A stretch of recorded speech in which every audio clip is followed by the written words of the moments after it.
Hello বন্ধুরা, তোমরা কেমন আছো? আশা করি তোমরা সবাই ভালো আছো। পাঞ্চালি তানিয়া ব্লগ চ্যানেলে তোমাদের অনেক অনেক স্বাগত। আবারও নিয়ে এসেছি নতুন একটি ব্লগ। তো দেখতে থাকো, সঙ্গে থাকো। আজকের সম্পূর্ণ ভিডিওটি কিন্তু স্কিপ না করে দেখবে। যদি ভালো লাগে অবশ্যই লাইক কমেন্ট তো করবেই। আর যারা আমার চ্যানেলে নতুন, মানে ফার্স্ট টাইম আমার এই ব্লগটা দেখছো, তারা অবশ্যই কিন্তু আমার চ্যানেলটি সাবস্ক্রাইব করে দেবে।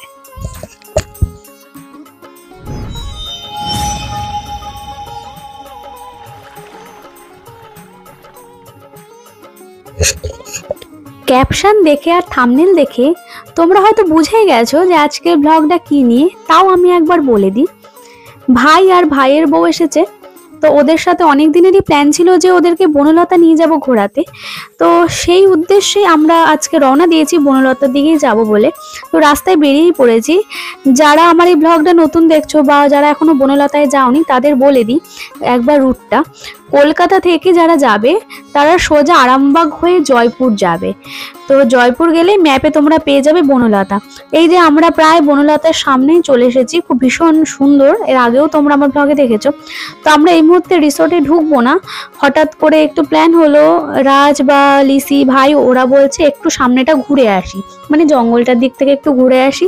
অ্যাকচুয়ালি এদিকে এলে না আমারও খুব লাটাগুড়ির কথা মনে হয়।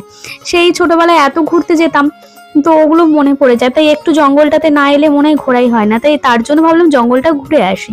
তো অল্প একটুই ঘুরে এলাম, কারণ এখনো সময় আছে, সন্ধেবেলা বেরোবো। তো তাড়াতাড়ি রুমে যেতে হবে, কারণ খিদে খিদে পাচ্ছে, আমাদের লাঞ্চ হয়নি। তো ফ্রেশ হয়ে তারপর লাঞ্চ করতে হবে, তার জন্য আর বেশি টাইম ওদিকে নষ্ট করলাম না। তো এখন সোজা যাব রিসেপশনের দিকে, কারণ সেখানে গিয়ে আমাদের যেগুলো ফর্মালিটিস আছে সেগুলো করতে হবে।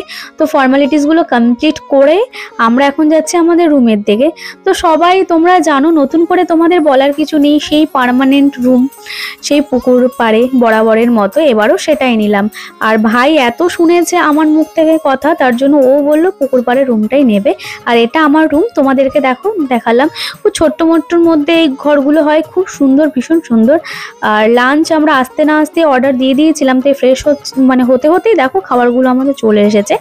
তো খাবারে কি কি আছে তোমাদের সাথে সেটাও শেয়ার করব। আমরা সবাই টেবিলে বসে পড়েছি। আর সব থেকে ভালো লাগে এই দেখো শাল পাতার প্লেট, মানে শাল পাতার প্লেট এমনি নর্মাল প্লেটের ওপরে দিয়ে দেয়, খেতে খুব মানে ভালো লাগে, শান্তি লাগে, একটা অন্যরকম একটা ফিলিংস হয়। তো দেখো এখানে সব রকমই মোটামুটি আছে, ভেজ নন ভেজ সব। এখানে মাংসও বলা আছে, তার সাথে আছে ডাল সবজি, যেটা ভেজ থালি অর্ডার করেছিলাম, আর পোস্তর বড়া। খাওয়া দাওয়া হয়ে গেছে, এখন একটু রেস্ট করবো, রেস্ট করে ঘুরতে বেরোবো। তো চলো একটু রেস্ট করে নিই, তারপর তোমাদের সাথে আবার দেখা হবে। ঘুম থেকে উঠে রেডি হয়ে একদম চলে এসেছি। আর ওয়েদারটা সত্যি ভীষণ ঠান্ডা ঠান্ডা। আর চারিদিকটা যেহেতু গাছপালা বন জঙ্গলে ভর্তি, তাই ওয়েদারটা তো ঠান্ডা হওয়াটাই স্বাভাবিক। আর ভীষণ একটা শীতল শীতল হাওয়া মানে আসছে, মানে গা জানি কেমন হয়ে যাচ্ছে ঠান্ডায়। তার জন্য সোয়েটার টুপি সবই পরে নিতে হলো। দেখো কি ভালো লাগছে সন্ধেবেলাটা। তো এখনো পুরোপুরি সন্ধে হয়নি, সন্ধে হবে। তো আমরা পৌঁছে গেছি একটা ব্রিটিশ আমলের একটা এয়ারপোর্ট ছিল সেইখানে। তো এখন দেখে তো এটা খুব একটা এয়ারপোর্ট মনে হয় না, তবু ভালো করে দেখলে বোঝা যায় যে এটা একটা রানওয়ে ছিল, সেটা দেখলেই বোঝা যায়। তো যারা এখানে এসেছো তারা ভালো মতোই জানো, আর যদি না এসে থাকো তাহলে আসবে। মোটামুটি বনলতা রিসর্ট থেকে এটা এই 5 কিলোমিটার কি 6 কিলোমিটার এরকম হবে। আর দেখো অন্ধকার হয়ে গেছে, অতটুকু ঘুরে আসতে আসতে অন্ধকার হয়ে গেছে। লিসি তো ভীষণ ভয় পাচ্ছিল, বলছিল তাড়াতাড়ি চলো দিদি, এরকম অন্ধকার বন জঙ্গল কিছু যদি হয়। একটু ভয় পাচ্ছে। বললাম না রে, ভয় পাওয়ার কিছু নেই, আমরা প্রোগ্রাম করে এই রাস্তা দিয়েই ফিরি, কখনো কিছু সমস্যা হয়নি। এখানকার পরিবেশ ভীষণ ভালো, কোনো অসুবিধার কিছু নেই।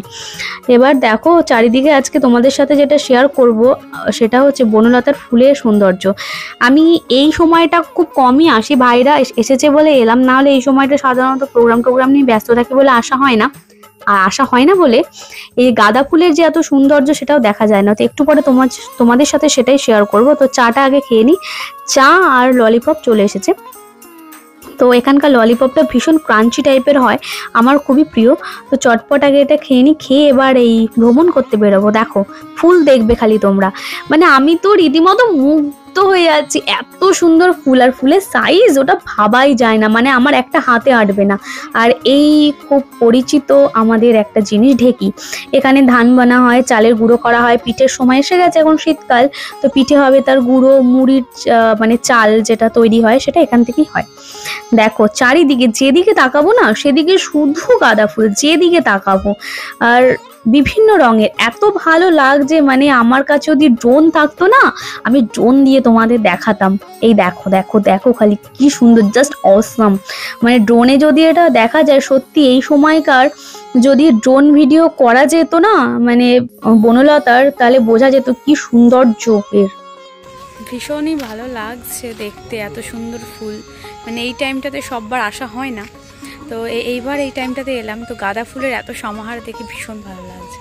তোমাদের সাথে তো শেয়ার করলাম, তোমরাও বলবে কেমন লাগছে, তোমাদের কমেন্টের জন্য কিন্তু আমি অবশ্যই অপেক্ষা করে থাকবো।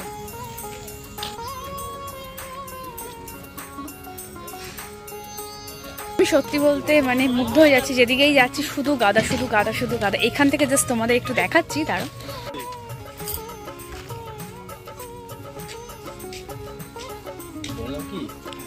কি সুন্দর লাগছে ফুলগুলো, দেখো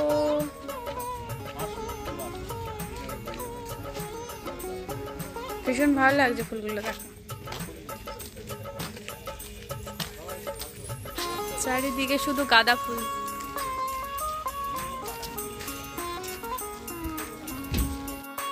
আর এই দেখো কি সুন্দর সাদা ঘোড়া, তো তোমরা জানো আমার ভীষণ প্রিয়। আর এই দেখো একবারে ওখান থেকে ঘুরে এসে একবারে ডিনার করতে বসে গেছি, মানে আমি এখনো বসিনি, আমি বসবো, ওরা অলরেডি বসে গেছে। আমার এই যে প্লেট রেডি আছে, আমি খাবো। তো খেয়ে দিয়ে শুয়ে পড়ি, বেশি রাত করা যাবে না, কাল সকাল সকাল উঠে বেরোতে হবে, কারণ আগামীকাল ভাইদের ট্রেন।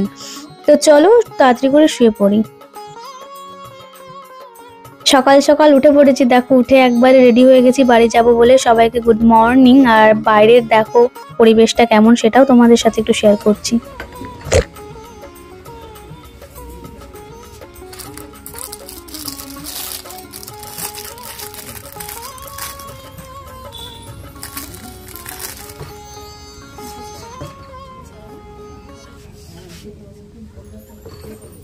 আমাদের কিন্তু আমাদের একটা বয় হলেই হতো, দুটো বয়ের দরকার ছিল না চা দেওয়ার জন্য, আবার দুজনকে তো আবার টিপস দিতে হবে, একজন হলেই আমাদের হতো।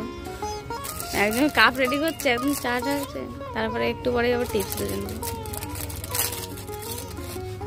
হয়েছে দাদা, আর দিতে হবে না দাদা, অল্প দিলেই হবে। কিন্তু এটা আমার এই টিভি ভাবলাম তিনটে এখানে সার্ভ করবো, একটা পড়ে থাকবে, কে বয় আর কে গাল বোঝা যাবে।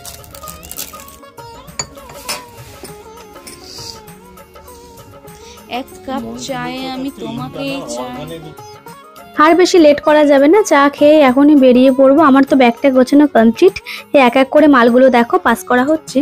তো গাড়িতে চলো, গাড়িতেও উঠে পড়েছি, এখন শুধু বিলগুলো পে করতে হবে। রিসেপশনের ওখানে যাব, ওখানেই একবারে বিল পে করব। অ্যাকচুয়ালি রুমেও পে করা যায়, তো আমরা একবারে গিয়ে রিসেপশনেই পে করি। এই রাজ গেল, পে করে আসুক, তারপর বাড়ির উদ্দেশ্যে যাব। বেশিক্ষণ টাইম আর কোথাও লেট করব না, বাড়িতে ফোন করে বলে দিয়েছি যে গিয়ে একবারে ওখানেই খাবো, কারণ সময়ের খুব অভাব। এখন কিছু যদি খেয়ে নিই তাহলে আর ভাইরা কিছু খেতে পারবে না দুপুরে, কারণ দুপুরে ওরা লাঞ্চ করে বেরোবে, তার জন্য। তো চলো ব্লগটা আর বেশি বাড়াবো না, আজকের ব্লগটা এখানেই শেষ করছি। তোমাদের কেমন লাগলো ব্লগটা সেটা আমাকে কমেন্ট করে জানাবে, আশা করি তোমাদের ভালো লেগেছে। আর যদি ভালো না লেগে থাকে তাহলে আমায় অবশ্যই জানাবে তোমরা কী ধরনের ব্লগ দেখতে পছন্দ করো, আমি চেষ্টা করব তোমাদের কাছে সেই রকমই ব্লগ আনতে। তো চলো আজকের মতো এখানে শেষ করছি, টাটা, সবাই ভালো থেকো, সুস্থ থেকো।